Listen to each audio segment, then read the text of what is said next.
अब ये एक फिगर 9.11 है, ये आपके पास है जी। The overall enthalpy change include the sensible heat और plus the enthalpy change the latent heats. ठीक है। अच्छा, आपको पता है कि सेंसिबल हीट क्या होती है जी? तो बता सकते हैं what is sensible heat? Hello जी, नहीं खालिद, हमजा, हक नवाज, तो बता सकते हैं what is sensible heat and latent heat? Hello, मेरी आवाज आ रही है जी? सर नहीं पता। यार ये तो पता होना चाहिए अल्लाह के बंदों। What is sensible heat? Sensible heat का नहीं पता आपको? किसको भी नहीं पता? अंसर इम्तियाज, हमजा, हक नवाज, फिदा अरफ, आयशा कौसर। जी, कोई तो बता दे। हेलो, किसको भी नहीं पता जी? जी सर नहीं पता। सेंसिबल हीट होती है वो हीट जो हम टेम्परेचर के थ्रू सेंस कर सकें। मिसाल के तौर पर आपके पास पानी है, उसका टेम्परेचर है 10 डिग्री सेंटीग्रेड, वो हमने टेम्परेचर थर्मामीटर उसमें ऐड किया है, उसमें रखा है, तो उसमें रीडिंग शो की थी 10 डिग्री सेंटीग्रेड। ठीक है, तो उसको क्या कहेंगे जी? क्योंकि उसने टेम्परेचर ने सेंस कर लिया है, टेम्परेचर ने रीडिंग आपको दे दी है कि इसका टेम्परेचर कितना है, 10 डिग्री सेंटीग्रेड। ठीक है, लेकिन जब आप पानी को हीट करते जाएं 10 से 20, 20 से 50, 50 से 99, 100 पे जाकर आप हीट करते जाएं, क्या होगा जी? बॉइलिंग के बाद आपके पास पानी क्या होगा? हीट आप और ऐड करेंगे, पानी आपके पास स्टीम बनना शुरू हो जाएगा। ठीक है, उसके वेपर बनना शुरू हो जाएंगे। तो अब आपका टेम्परेचर, आपने थर्मामीटर उसके अंदर रखा हुआ है, तो आपका टेम्परेचर कितना शो होगा? 100 ही होता जाएगा, 100 ही शो होगा, इससे ऊपर बढ़ेगा नहीं। क्यों? जितनी भी आप हीट दे रहे हैं वो सारी हीट किस में जा रही है? उसके फेस चेंज होने में। फेस चेंज होने से क्या मतलब है? वो सारी हीट किधर जा रही है? आपके लिक्विड से जो वेपर बन रहे हैं वो सारी हीट वो वेपर लेके चले गए हैं। तो आपके टेम्परेचर जो पीछे पानी है पड़ा हुआ, उसका टेम्परेचर 100 ही है। ठीक है, तो वो उस ऊपर आप जितनी हीट दे रहे हैं तो आपका टेम्परेचर सेंस नहीं कर रहा, तो उस हीट को कहते हैं जी लेटेंट हीट। वो हीट जो टेम्परेचर वो जो थर्मामीटर सेंस कर रहा है उसको कहते हैं सेंसिबल हीट। जो सेंस ना कर पाए उसको कहते हैं लेटेंट हीट। यानी कि जो फेस, वो हीट जो आप देते हैं जिसमें आपकी क्या होता है जी? फेस चेंज होता है, फेस ट्रांजिशन होती है। आपका सॉलिड से फेस चेंज से क्या मतलब है? आपके वो हीट जो आप सॉलिड से लिक्विड में जा रही है, जब कन्वर्शन हो रही है, फेस चेंज हो रहा है, या लिक्विड से वेपर में जा रहा है, तो वो उस हीट को क्या कहते हैं? जब आपका फेस चेंज होता है, फेस ट्रांजिशन होती है, लेटेंट हीट। ठीक है, इज इट क्लियर? हाँ जी, बताएं शाबाश, क्लियर है? जिसमें फेस चेंज नहीं होता तो उसको क्या कहते हैं जी? जिसमें फेस चेंज नहीं होगा उस हीट को क्या कहेंगे जी? बोलो शाबाश। फेस ट्रांजिशन नहीं, वो हीट, लेटेंट हीट। हाँ नहीं, वो हीट जो हम देते हैं किसी भी सॉलिड को या लिक्विड को, तो आपका फेस चेंज नहीं होता, उस हीट को क्या कहते हैं जी? Sensible heat. जब आपका ये लिखा है enthalpy changes with in a phase, यानी कि जब आपका आप हीट दे रहे हैं, आपका टेम्परेचर चेंज नहीं हो रहा, उसको क्या कहते हैं? Sensible heat. जब आपका जब आपका फेस चेंज नहीं हो रहा उसको क्या कहते हैं? Sensible heat. जब आपका फेस चेंज हो रहा है उसको क्या कहते हैं? Latent heat. ठीक है, सेंसिबल हीट आपका थर्मामीटर से आपके पास शो होगी। जब आप हीट देंगे तो आपका टेम्परेचर 10 से 11 हो जाएगा, 11 से 15 हो जाएगा, 15 से 20 हो जाएगा, आपके थर्मामीटर रीडिंग शो करेगा। लेकिन जब आपके पास लेटेंट हीट होगी, जो आप हीट ऐड करेंगे उसके बाद टेम्परेचर आपका कांस्टेंट रहेगा, लेकिन आपकी वो जितनी हीट जा रही है वहाँ पे आपका थर्मामीटर 100 ही शो कर रहा होगा। उसके साथ साथ आप जितनी हीट नीचे से ऐड करते जाएंगे वो सारी हीट किस में चली जाएगी? आपके फेस ट्रांजिशन में, यानी कि आपका लिक्विड से गैस में चली जाएगी, या आपका सॉलिड से लिक्विड में जो आपके पास फेस चेंज हो रहा है उसको क्या कहते हैं जी? जितनी हीट रिक्वायर्ड होती है उस फेस को चेंज करने के लिए उसको क्या कहते हैं जी? Latent heat. जितनी हीट सेंसिबल होती है उसको क्या कहते हैं जी, सेंसिबल हीट। अब ये ग्राफ में देखें शाबाश, ये टेम्परेचर है और ये एंथैल्पी आपके पास डेल्टा एच, स्पेसिफिक एंथैल्पी। अब ये देखें कि आपके पास ये एक रेफरेंस पॉइंट था, यहाँ से आपने क्या किया जी, हीट देना, टेम्परेचर बढ़ाना शुरू कर दिया। अब ये देखें टेम्परेचर बढ़ता बढ़ता बढ़ता, ये खास पॉइंट है यहाँ पे, ये नजर आया जहाँ पे मेरा कर्सर है, ठीक है। यहाँ पे आके टेम्परेचर मेल्टिंग पॉइंट वाला आपका टेम्परेचर आ गया। उसके बाद आपने हीट, ये यहाँ पे देखो स्ट्रेट लाइन ऊपर जा रही है बिल्कुल, जहाँ लिखा हुआ डेल्टा एच फ्यून।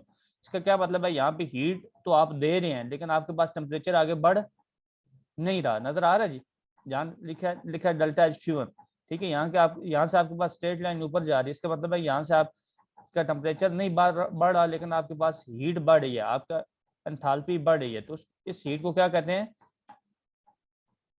इस हीट को क्या कहेंगे जी, सेंसिबल हीट। और इस डेल्टा एच को क्या कहेंगे जी, लेटेंट हीट कहेंगे जिसमें आपके पास फेज चेंज हो रहा है। और इस डेल्टा एच को क्या कहेंगे, फ्यून। वो हीट जो आपके पास सॉलिड से, जो आप देते हैं, आपका जो कंपोनेंट है सॉलिड से लिक्विड में चला जाता है उसको क्या कहते हैं, हीट ऑफ फ्यून, ठीक है।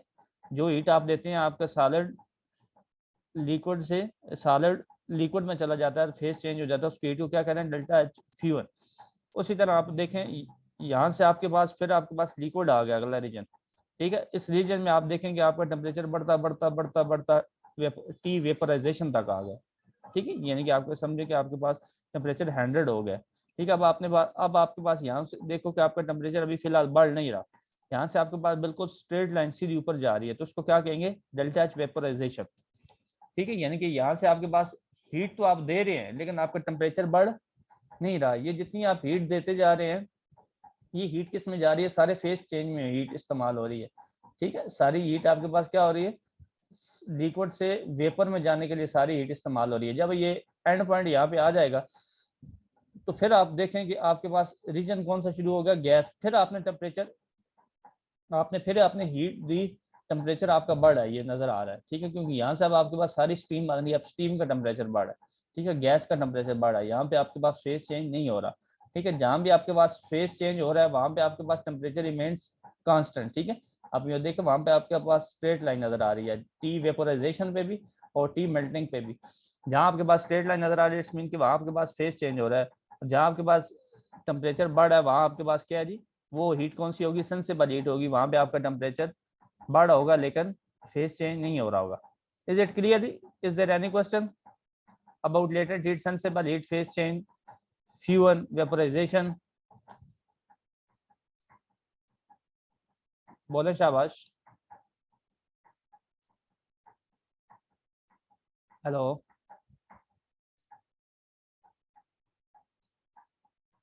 मेरी बात आ रही है जी आप तक? हेलो हेलो, जी सर। हाँ जी, इज इट क्लियर? कोई क्वेश्चन है, पूछे शाबाश।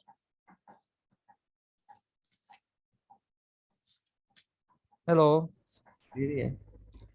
पक्की बात? और किसी की कोई आवाज नहीं आ रही, ठीक है जी। अच्छा, अब ये देखिए यहाँ से पढ़ा हूँ, by careful reading, be careful when reading a value of enthalpy from a table or chart because the symbol H usually refers to the enthalpy per unit mass or mole, not the total enthalpy. The symbol delta H cap is not widely used except in this book, and consequently the meaning of delta H should be determined by looking at the unit located ideally in a heat. In a heading or footnote, a value of delta H 100 kilojoule probably means the value of 100 kilojoule per kilogram from a reference value of H such as H is equal to 0 or possibly another reference value. इसमें वो कहता है कि जहाँ भी आपके पास H की value use होगी ना, तो आपने उसको क्या, वो आपके पास बेसिकली स्पेसिफिक एंथैल्पी होगी, उसकी यूनिट किलो जूल की बजाय किलो जूल पर किलोग्राम होगी, ठीक है।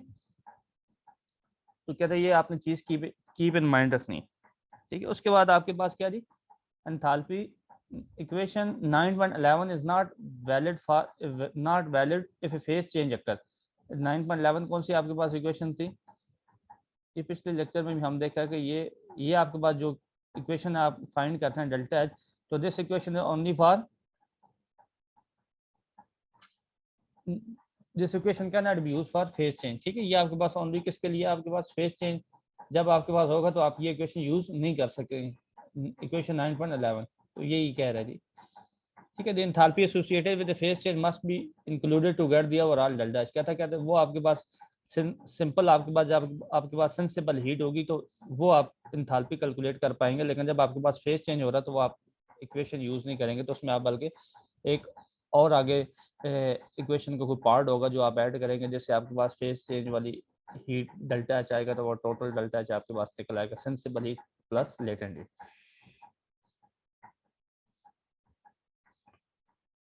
आगे कह रहा है, do you recall from chapter 8 the phase transition occur from the solid to liquid phase and from liquid to gas phase and vice versa. During this transition very large changes in the value of enthalpy and internal energy of substance occur, changes called latent heat changes. कहता है जब भी आपके पास phase change हो रहा है तो आपका एंथैल्पी या इंटरनल एनर्जी में चेंजिंग आ रही होती है, ठीक है। तो वो जो आपके पास एंथैल्पी वो कौन सी चेंजिंग होगी उसको क्या कहते हैं जी, आपके पास लेटेंट हीट, ठीक है। latent heat changes because they occur only without any noticeable change in temperature, क्योंकि जब आपके पास latent heat ऐड हो रही है तो वहाँ पे आपका टेम्परेचर चेंज नहीं हो रहा, वो जितनी हीट आपके पास ऐड हो रही है वो सारी किस में यूज हो रही है जी, फेज चेंज में। Because of the relatively large enthalpy change associated with the phase transition, it is important to get accurate value of any latent heat involved when applying energy balances. For a single phase, the enthalpy for a single phase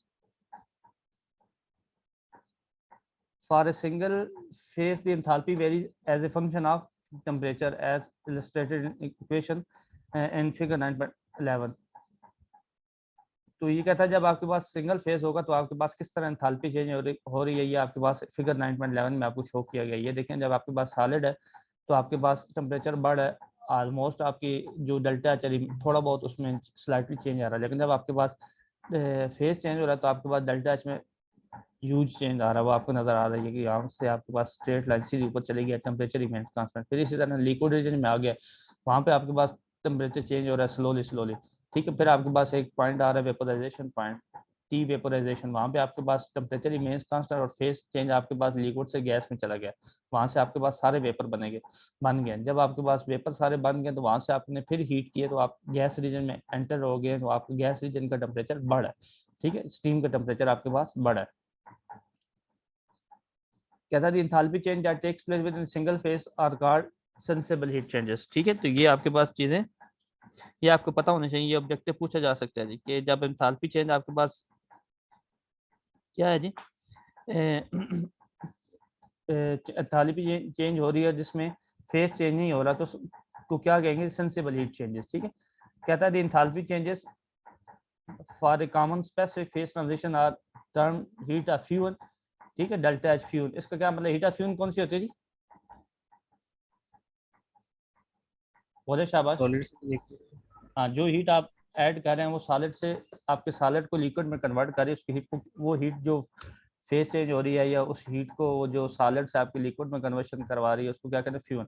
and heat of vaporisation कौन सी होगी, जब आपसे liquid से vapour बना है, ठीक है। The word heat has been carried out by custom from very old experiments in which enthalpy change were calculated from experimental data that frequently involved heat transfer. Enthalpy of fuel and vaporization would be the proper terms। कहता है आप heat की जब जो आपके पास enthalpy of fuel के या enthalpy of vaporization के वो एक प्रॉपर टर्म है, but they are not widely use. उसकी जगह आप कहते हैं हीट ऑफ कंडेंसेशन इज, कहते हैं is the heat of condensation is the negative of the heat of vaporization and heat of solidification is negative of the heat of fusion। इस line का क्या मीनिंग है जी,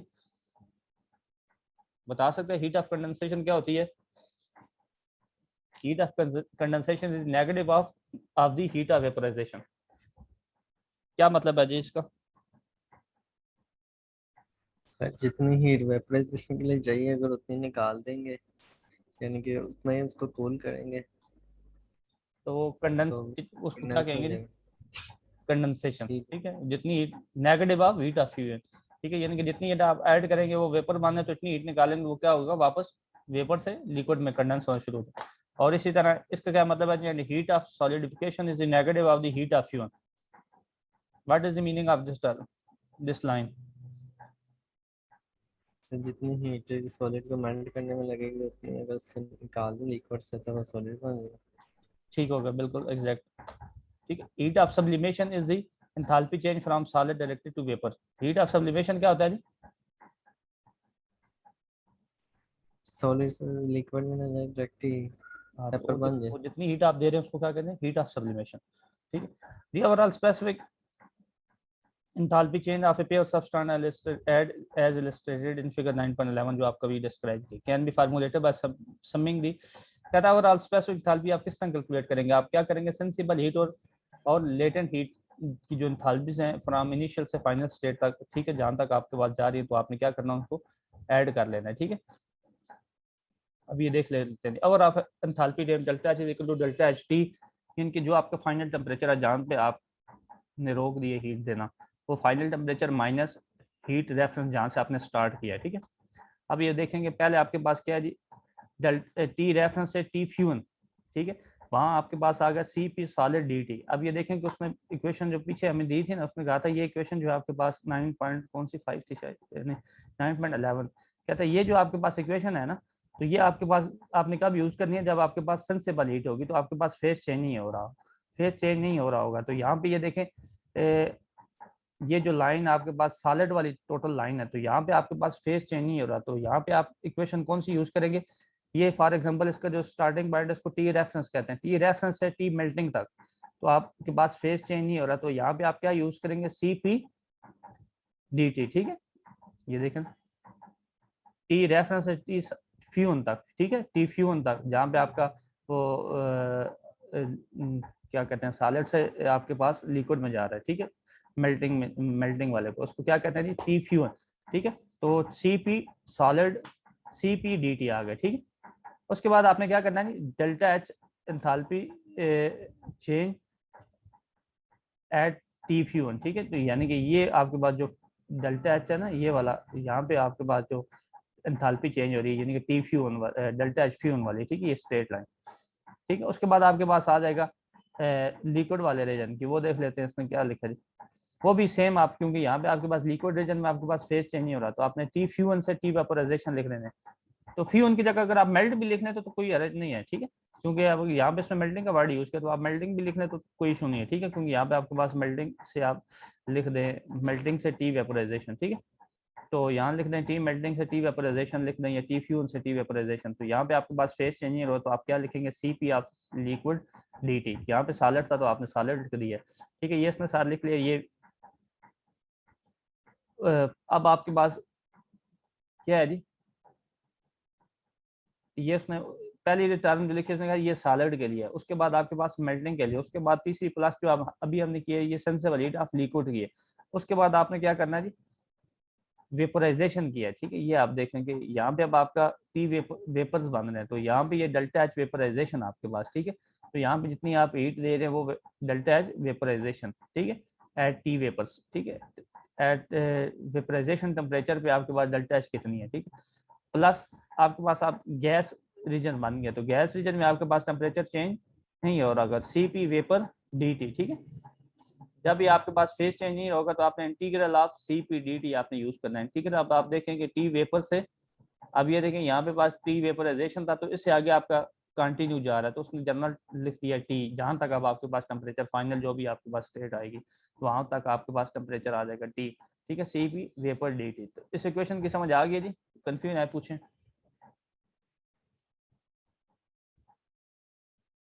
किन खालिद, असनैन अजीज, अंसर इम्तियाज, अशफाक अनवर, अतर ताहिर, आयशा कौसर, फिदा अरफ, असनैन, मलक हमजा। ये सर कंफ्यूजन है पूछें? शाबाश। हाँ सर, बड़ी बात है यार, कोई कंफ्यूजन नहीं। अच्छा जी, आगे देख लेते हैं जी क्या कह रहा है जी। क्या था जी? Our of enthalpy of a system or steam containing more than one component is the sum of the enthalpies of each component if you ignore the heat of mixing। कहता अगर एक से ज्यादा आपके पास कंपोनेंट है, लेट्स सपोज 1 2 3 4 कंपोनेंट है, या n component है, या आपके पास ए बी सी कोई भी कंपोनेंट है। ठीक है, जितने कंपोनेंट होगी उसका कितना मैस है उसको उसकी स्पेसिफिक एंथैल्पी से मल्टीप्लाई कर देंगे, प्लस सेकंड कंपोनेंट जितना मैस उसकी स्पेसिफिक एंथैल्पी से मल्टीप्लाई कर लेंगे, तो ये आप सारों को ऐड कर लेंगे तो आपके पास H टोटल आ जाएगा। ठीक है, हाँ जी, क्लियर है जी।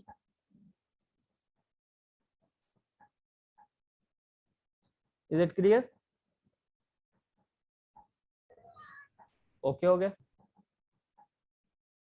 आगे चलें जी। When you read self assessment test पे आ गया जी। कहता है when you read in the steam table in two adjacent columns, U internal जी आपके पास 418184 joule and U H cap 4184 joule, that is the water liquid और वेपर। हाँ जी बताएं शाबाश, ये किसकी होती है जी?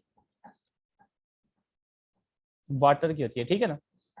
वो यहाँ पे आपका लिखा होगा तो U is equal to 4184 joule या H is equal to 4184 joule, तो दैट इट्स मीन क्या होगा, वहाँ पे आपके पास वेपर नहीं होगा, वहाँ पे आपके पास लिक्विड वाटर होगा। ठीक है, ये किसके लिए? लिक्विड वाटर की है, ना कि वाटर वेपर की है। कहता है repeat question 1 for U is equal to 1362 joule and H is equal to 1816 joule. तो यहाँ पे आपके पास क्या होगा? लिक्विड होगा, वेपर होगा, तो ये डेफिनेटली ये अगर आपके पास किसकी है? वाटर की है, तो ये किसकी होगी? वेपर्स की होगी। ठीक है, is it clear? Yes sir. बाकियों का कोई क्वेश्चन है जी? हमजा, हसनैन, अजीज, हक नवाज, फिदा अरफ, आयशा कौसर, अंसन इम्तियाज। ठीक है, 4184 जूल ये किसकी होती है जी? और 4184 जूल ये आपके पास किसकी है जी? वाटर, लिक्विड वाटर की होती है। तो दूसरी जो आपके पास डेफिनेटली वेपर की आएगी। ठीक, अच्छा उसके बाद आपके पास है जी प्रॉब्लम है, देख रहे enthalpy change of real gas can be calculated from H2 is equal to H1 T1 से T2 CP dt plus P1 से P2 V cap minus T into partial V और partial T at constant pressure dP। कहता है what is the enthalpy change for real gas in an isothermal process. हाँ जी बताएं जी, isothermal process कौन सा होता है जी? टेम्परेचर ही चेंज होता है। टेम्परेचर चेंज होता है या नहीं होता? नहीं होता। हाँ जी आइसोथर्मल। अब ये बताएंगे ऊपर वाली जो इक्वेशन है इसमें किस किस टर्म में टेम्परेचर चेंज हो रहा है। तो उसने कहा जी आइसोथर्मल प्रोसेस जहाँ टेम्परेचर चेंज नहीं हो रहा होगा वो वाली टर्म क्या होगी जी? हम क्या करेंगे? अब ये बताएंगे किस में टेम्परेचर चेंज हो रहा है और किस में नहीं हो रहा, बताएं शाबाश। सर ये T1 से T2 CP dt, ठीक है, इसमें क्या हो रहा है जी? इस कांस्टेंट हो जाएगा तो ये टर्म वैसे ही खत्म हो जाएगी। गुड हो गया, शाबाश। आगे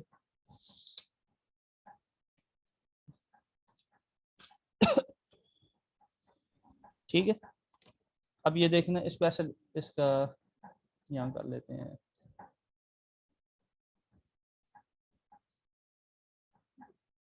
H2 ठीक है, जो ये क्या आ जाएगा जी?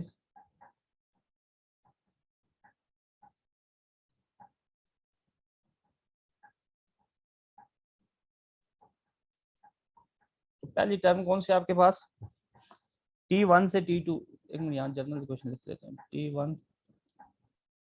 T2 लिखने में टाइम लगेगा। CPDT, ठीक है। अब ये इसमें टेम्परेचर चेंज हो रहा है, जब उसने कहा हमारे पास प्रोसेस कौन सा है? आइसोथर्मल। जब आइसोथर्मल प्रोसेस होगा इट्स मीन के T1 इज इक्वल टू क्या होगा जी? T2 बराबर होगा ना, कांस्टेंट होगा। ठीक है, टेम्परेचर क्या होगा? कांस्टेंट होगा। तो ये सारी टर्म क्या हो जाएगी? कैंसिल हो जाएगी। तो पिछले आपके पास क्या टर्म बच जाएगी? सेकंड टर्म आपके पास क्या होगा? सिर्फ बचेगी। ठीक है, तो आपके पास आंसर क्या आ जाएगा? ये वाली टर्म जो सेकंड वाली है ना, इसमें आपके पास टेम्परेचर चेंज नहीं हो रहा है। ठीक, तो ये पहली टर्म जीरो हो जाएगी। तो ए पार्ट का आंसर क्या हो जाएगा? H2 minus H1 is equal to integral of P1 से P2, ठीक है, V cap minus T delta V, ये वाली टर्म बच जाएगी। ठीक है, आइसोकोरिक प्रोसेस क्या होता है जी? एट कांस्टेंट वॉल्यूम, तो कांस्टेंट वॉल्यूम वाली कौन सी टर्म हो जाएगी? सर ये पार्शियल वॉल्यूम वाली, जी ये सर पार्शियल वॉल्यूम और टेम्परेचर पार्शियल। हाँ जी, तो ये टर्म आपके पास कैंसिल हो जाएगी, तो आपके पास क्या बच जाएगा? इंटीग्रल ऑफ T1 से T2 CP dt plus P1 से P2 ये V वाली टर्म, ठीक है, ये बच जाएगी ना। एक तो ये बच जाएगी ना T1 से T2 वाली CP dt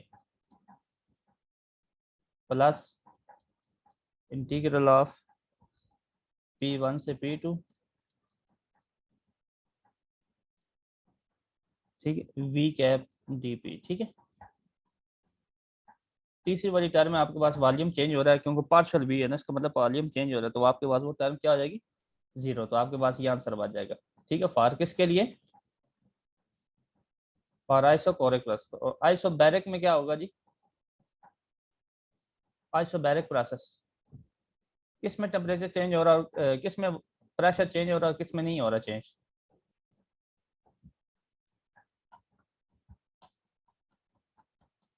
बोलें शाबाश। Pressure constant sir. हाँ जी, प्रेशर कांस्टेंट रखना है ना, तो जिस टर्म में आपके पास प्रेशर कांस्टेंट है वो आपने ले लेनी है, और जिसमें प्रेशर कांस्टेंट नहीं है वो आपने कैंसिल कर दीजिए। प्रेशर किस में चेंज हो रहा है वो कैंसिल कर दे। ये सेकंड टर्म सिर्फ टेम्परेचर वाली रह जाएगी, T1 T2 हाँ ये, CP dt।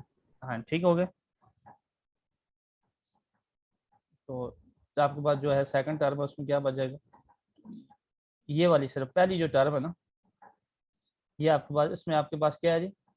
प्रेशर कांस्टेंट है, ठीक है ना, तो ये आपके पास बच जाएगी। तो ये बाकी जो फर्दर जो टर्में होंगी वो सारी क्या हो जाएंगी? कैंसिल हो जाएंगी, ठीक है। क्लियर है? Is it clear? बोले शाबाश। जी सर। ठीक हो गया। अच्छा ये देखें, what will the enthalpy change be greater along the path shown by the solid line और the path shown by the dash line? कहता है किस में, कहता है अगर ये सॉलिड लाइन है, ठीक है, ऊपर वाली, और नीचे वाली जो डॉटेड लाइन है, कहता है किस मतलब के पाथ पे आपके पास एंथैल्पी ज्यादा होगी? बताएं शाबाश। सर डैश लाइन ऊपर वाला। एक बताओ ना, सर जो ऊपर वाली लाइन है। उस पे ज्यादा होगी एंथैल्पी? जी सर। और कोई नहीं?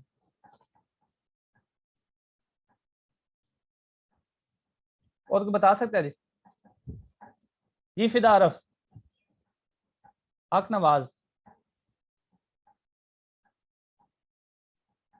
यार आगे से बोला करें ना, आप एक दो बंदों के अलावा कोई भी नहीं बोलता, या तो सुनते ही कोई नहीं है, नहीं सुनते तो फिर मैं भी स्पीड लगा दिया करूँ। हम्म, अतर ताहिर, ये इलाज रिमूव कर देते हैं। आगे जी कौन है? हक नवाज।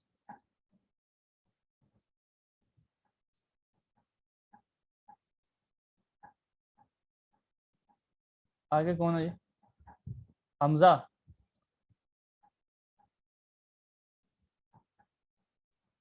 ठीक हो गया, इनका ये इलाज। फिदा आरफ, तो ऊपर वाले पॉइंट पे ज्यादा होगी एंथैल्पी। पहले बोलती क्यों नहीं हो? जब आपको रिमूव करने लगूंगा अब आपने बोला, आपने कहा जी ऊपर वाले पॉइंट में। सर सर अतर कह रहा है मैं माइक ऑन करने लगा था, आपने मुझे बाहर निकाल दिया। अच्छा चलो दोबारा आता है, क्योंकि ये आपको बताया था कि एंथैल्पी आपके पास क्या है जी? स्टेट फंक्शन है। तो स्टेट फंक्शन में क्या होता है जी?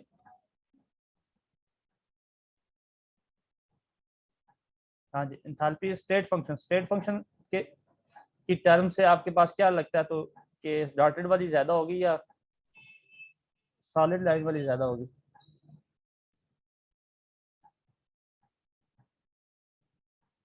क्यों आंसर इम्तियाज? हसनैन अजीज,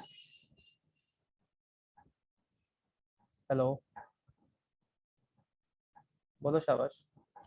स्टेट फंक्शन का मतलब है कि आपके पास डिपेंड करता है कि आपके पास ये फाइनल जो इनिशियल पॉइंट और फाइनल पॉइंट पे आपके पास कितनी इंथैल्पी है, इनका डिफरेंस होगा। इट डजंट मैटर कि आपका ये सॉलिड लाइन के थ्रू आपका पाथ जा रहा है या आपका पाथ डॉटेड लाइन के थ्रू जा रहा है, क्योंकि स्टेट पे डिपेंड करता है इनिशियल और फाइनल सिचुएशन पे, इनिशियल और फाइनल स्टेट पे, ठीक है। It doesn't depend on the path, क्योंकि enthalpy is not a path variable, ठीक है। तो इट्स मीन कि एंथैल्पी विल रिमेन सेम, ठीक है। बोथ पाथ से, दोनों पाथ के थ्रू क्या होगा, एंथैल्पी आपके पास सेम रहेगी। उसके बाद आपके पास एग्जांपल है जी, इसको बीच में छोड़ दें। स्पेसिफिक हीट कैपेसिटी की आपको डेफिनेशन आनी चाहिए। हीट कैपेसिटी क्या आता है, the amount of heat required to raise the temperature of one unit substance का 1 डिग्री सेंटीग्रेड टेंपरेचर बढ़ाने से जितनी हीट रिक्वायर्ड होती है उसको क्या कहते हैं जी, स्पेसिफिक हीट, ठीक है। सर अतर कह रहा है मेरा ज्वाइन नहीं हो रहा, दोबारा कह रहा है बड़े मूव हो गया, ज्वाइन नहीं हो रहा। अच्छा चलें, एक मिनट, अभी दोबारा लॉग इन करते हैं फिर आ जाएगा, ठीक है। ये आपके पास आज का हो गया टॉपिक, आपके पास क्या है जी,